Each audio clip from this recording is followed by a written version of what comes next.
Hi guys, it's Ray here from City Fan TV, and I'm joined by the main man today, Bernard Janine from the Citizen channel. How you doing, mate? I'm all right, mate. Yeah, I'm all right here in the distance. I'm all right. Got Bernard on tiny. Hey, mate, it's first chance we've spoken since Christmas. I hope you had a nice Christmas. Did Santa bring you anything nice in his sack? Yeah, but our cooker broke down halfway through the meal, so we had a bit of a half Christmas meal. We didn't have any parsnips, didn't have any roast potatoes, didn't have any stuffing balls. I had to pick the bits of turkey that had been cooked that were white and not pink. So yeah, it was a fun day. But you managed. You managed. We got through. Yeah, the pudding was that pudding and custard was lovely afterwards. Yes, that was the best bit. Yeah, really. Did you manage to heat the custard up? Did you heat the custard? I don't know what you're talking about. Did you heat your custard microwave up? All right. Sorry, mate. Sorry. It's just the cooking. Why couldn't you put the turkey in the microwave then? The pink bits. Why couldn't you shove them in the microwave? Put your parsnips. Would you? Put your parsnips. I didn't want to watch. I didn't want to watch that thing at Chris. What is it? Call the Midwife. I didn't watch Call the Midwife with the dicky tummy after eating pink. What are you calling it? Look, if you're calling a midwife with a dicky tummy, there's something wrong with you, mate. If you're calling the midwife, bad enough having to watch Doctor Who, but never mind. Call the Midwife. Why can't you just stick your parsnips in a bowl, put some cling film on the top, and stick them in the microwave, steam them? Well, I know, but I'm not a cook. I don't know what to do. It's up to Sharon. Hey guys, she was a bit upset about it all because last Christmas we spent the day in Macclesfield Hospital, so we're not doing very well. Guys, welcome to the cookery channel. I have to be very careful what I said there because I wanted to really say the other one because that's what it is. Bernard messing up his cooking. Anyway, you got through it in the end, and a late Christmas present. At half-time yesterday against Everton. That's what we're here to talk about. Half-time against Everton. You thought you'd been naughty last year and Santa had brought you pain at half-time. And at full-time, you realised you hadn't been naughty all year. You'd been nice enough for Santa to give you those 3 points. And finally, my 3-1 prediction comes good. I think you said 3-0. I was going to say, finally it comes good. The time I go for 3-0, the time I say City will keep a clean sheet, the buggers don't keep a clean sheet again. I can't win at this. Anyway, we're here to chat about the Everton game. City won by 3-1. This is the day after review show. It's taken me almost 3 minutes to tell you that. Guys, before we get into the meat and bones of this, please subscribe to the channel if you're new. Hit that bell icon so you're notified as soon as new videos come out. And give us a thumbs up. Stick those thumbs up. Selwyn Froggatt style, if you know who Selwyn Froggatt is. Yet, I'm afraid you're going to have to go back about 40 years to know about Selwyn Froggatt. But he was Baldy as well. Bill Maynard, weren't it? Yeah. Anyway, let's get on to the footy. Magic. Absolutely. We all agree. Manchester City are magic. That's what we sung in the kit packs. Well, magic in that second half. But you could argue it's a tale of two halves. It's a story by season. We were not very good, I think, in the first half in terms of we didn't create enough. We were too slow. We had a couple of chances. We didn't stick anything away. We should have scored. Nunes should have scored. And Everton hit us with the sucker punch. We were elaborating,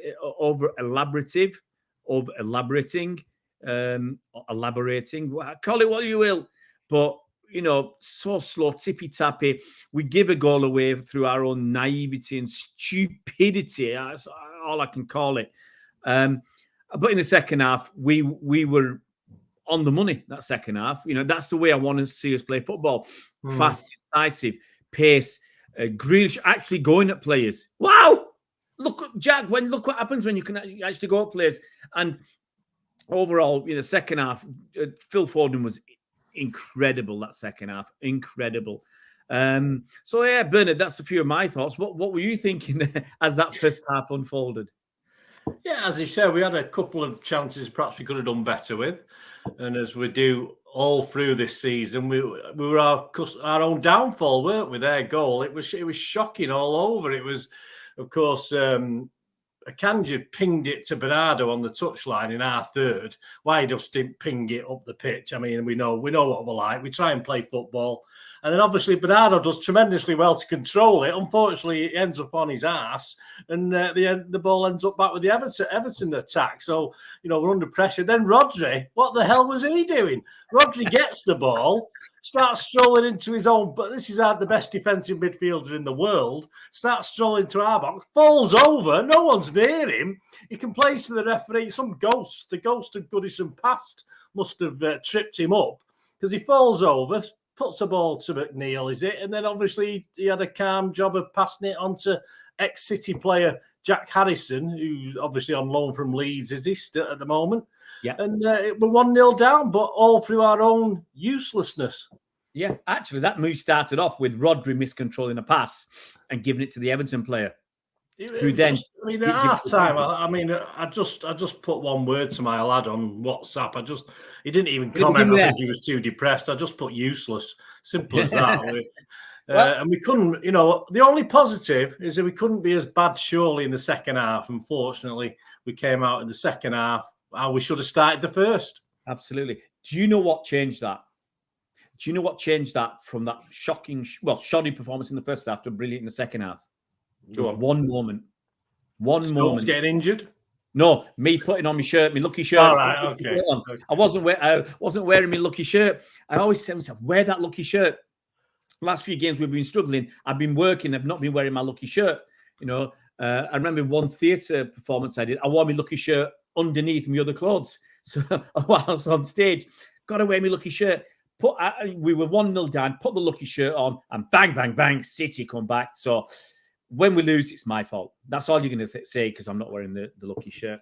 But yeah, you're right. We couldn't have been as bad in the second half. These are the sort of games where we miss players like Gundo and KDB, who we know are going to step up and do something special.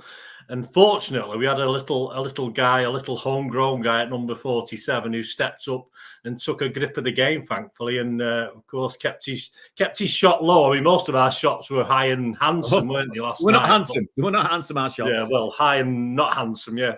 And he did. He took the game by the scruff of the neck. It inspired other players all over the pitch. As you said, Grealish to some extent, obviously.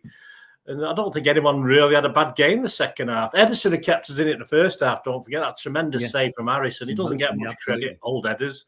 And that free kick that Gomez put in the first half. And there must have been about 20 men between him and the ball. And I thought, he's not going to get to this. And somehow he did without fouling. So, all credit to him as well. Oh, no, there was lots of, good stuff. But there's lots of things I'm going to point out some of them because I'm a negative sort of guy.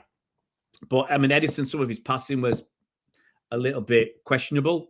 I thought it was all right. I thought he passed. There was one in the first half. There was one in the first half. He put Rodri under incredible pressure with a guy basically up his jackson. Oh yeah, I think that's the only one I saw that was really bad. I thought there was another one. There was another one in the second half. I've got the notes on me. I've got the receipts where he passed it to an Everton player. Bravo back, says Ray.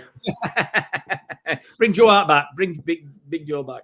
I didn't notice Carson wasn't on the bench. What was the reason behind that? Well, I'm going to talk about a few funny things. No Carson on the bench.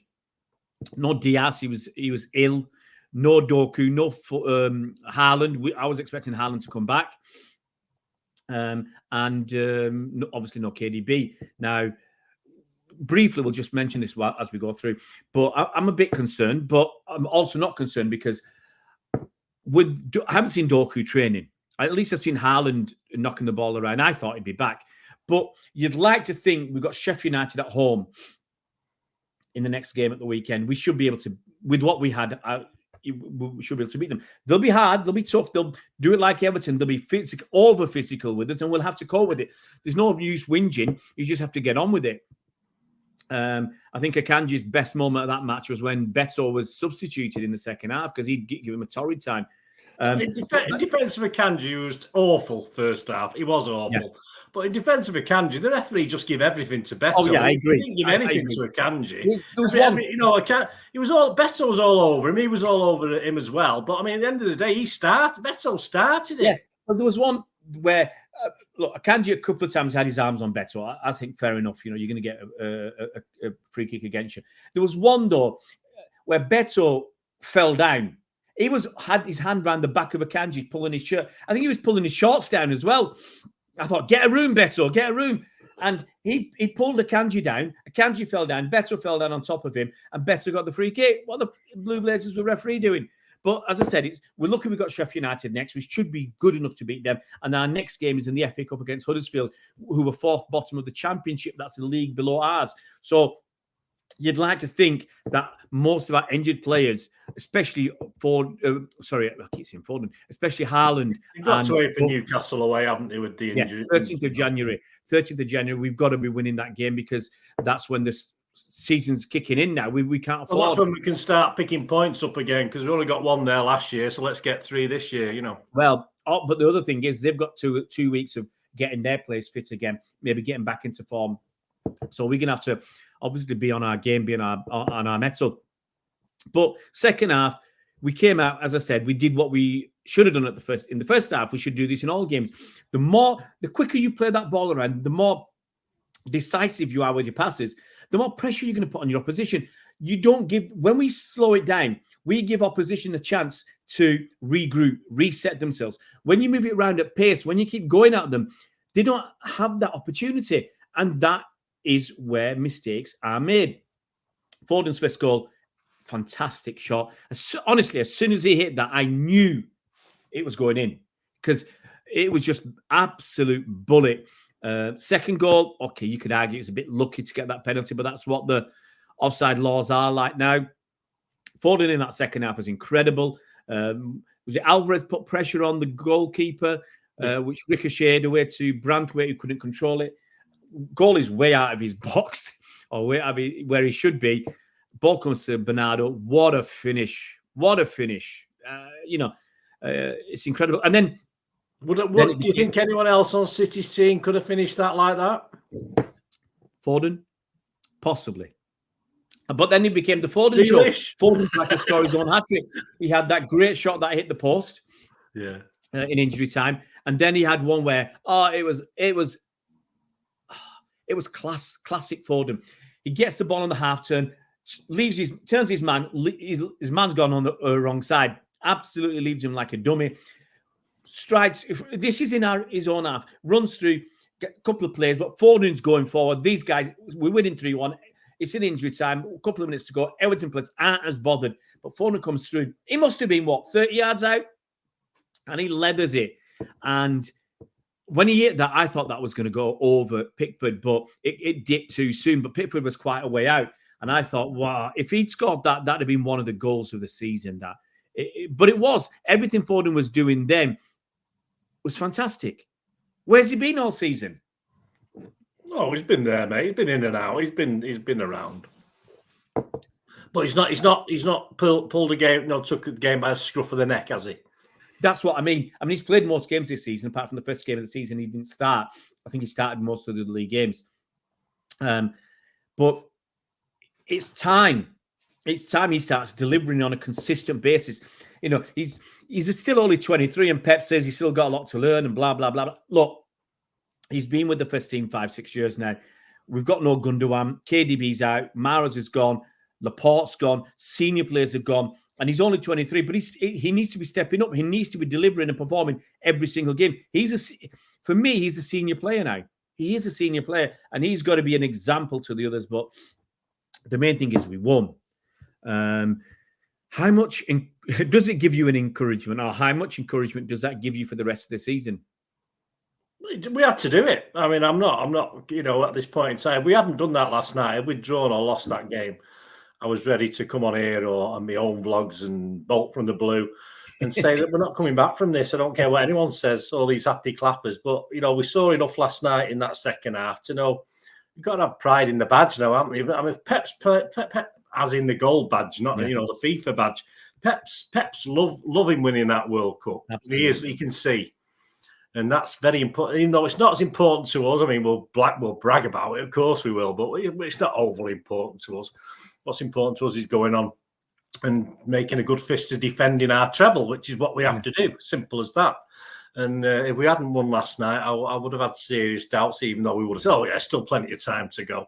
And we did what we had to do last night, and I'm happy with that. On the fact that, yeah, let's finish off Sheffield United, which we should, and then we can go on from there. And if we get a win against Newcastle, then I will say yes, we're sort of back. But that's a long time. That's still 2-3 weeks away, or 4 weeks away, even, isn't it? So yeah, I'm happy with last night. As I said, I wasn't happy at half time, but I think we have to be positive, and that was a good second half. And let's carry on. Yeah, absolutely. We got to go again. We've got to keep moving. Like you say, and hopefully Stones is a bit depressing. We've hinted at it. I've hinted at it that the way he's been playing the last 2 or 3 games, he's not quite right. And I mean, didn't look too bad, did it? It didn't look too bad on replay, but obviously he's twisted something, he's done something. And I don't think, going forward, I think this is it now with John. Some people are saying, should we sell him? I mean, you can't sell John Stones. I don't care if he sits on the bench for the next 2 or 3 seasons.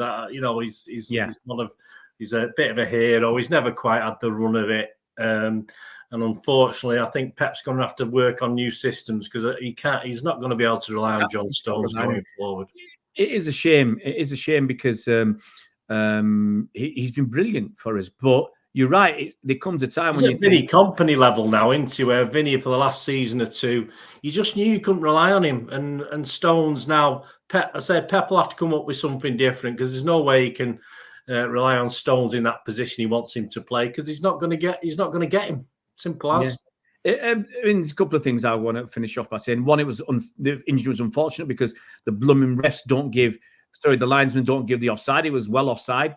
This is it. Now, the linesmen have lost. I mean, it was tight. I mean, some people say it was a mile offside. It wasn't. It was fairly tight.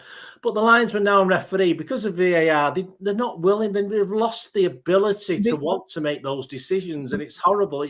That's another thing of VAR. VAR in itself is crap, but obviously it's affecting the linesman and the referee as well. I think the problem for me is they've been told that they've got to wait, give it a second. Yeah. Okay. The linesman didn't do anything wrong there for me by the rules, as in giving the penalty. There's nothing wrong with that penalty by the rules of the game, but the rules are wrong. It's simple as that. But that's how it is. I mean, I don't know why they can't have artificial intelligence. Use the AI offside that they're using basically everywhere else. And I don't know how quick that comes through the AI, but if it comes through within 2 or 3 seconds, if it's possible, then you can stop the game. You don't need to let it go. It's that quick, mate. All right. hey, at our age, 30 seconds is quick. I mean, it should be almost instantaneous. I agree, but I don't think we're that technically advanced to do it. The last thing I'm going to say, Rodri's had, I think, another poor game. Now, I'm concerned that he's put in 3 or 4 bad performances this season, and his disciplinary hasn't been good with that red card, missing 3 games. We lost them all. Another on the totting up, he got so many yellow cards. He missed another game. We lost that one. And even yesterday, I think he was lucky to avoid a yellow card. Are you worried about his? Yeah, there's one particular tackle, wasn't there, in the second half where I thought, look, he got away with that one. As I said, the inconsistency of the referee. I don't even look at the referees now in my life. Are you worried that Rodri's not performing, and we've got no one else to? See, I mean, Rodri, it was one of his poorer games again, as you say. But perhaps Pep's got to find a way, because suspensions, injuries. Pep's now he's not got John Stones. He's going to have to find, whether it's Gvardiol, whether it's Kovacic, whatever. He's got to find a way of adapting now. Of course, we know Phillips is on his way. He's not the answer. Perhaps there is an answer out there. Pep knows what it is, and we'll have to wait till the summer. But at this point in time, he's got to find a way without Stones. He's now got to find a way where we're not quite clicking without Rodri. So what alternatives have we got? We haven't. That's the problem. And I've always said having competition for places is important, because it keeps the level of the players up. And Rodri's got 2 problems. One, he's admitted himself he's played too many games last season. He's playing too many games. 3 problems. 1, he's playing too many games. 2, he's got no competition, so he can stroll around and not be great and keep his place. And 3, he keeps having these disciplinary issues, which he's not had before. So I do think we need somebody. I can't see us doing it in January. We do need somebody. We need to get Calvin Phillips out the door. on a permanent deal or a loan with the obligation to buy, get somebody else in who's good enough to be able to play. We need somebody who, if Rodri's not available, is good enough. Might not be Rodri, but is almost Rodri, and that's really hard to get. But we'll have to wait and see what happens in this transfer window in January. I don't think we'll get anybody. But anyway, there we go, mate. That's a long old chat. Thank you so much. And guys, remember, if you're new to the channel, please subscribe, hit that bell icon so you're notified as soon as new videos come out, and give us a thumbs up. Selwyn Froggatt style. See you around, Blues. Magic.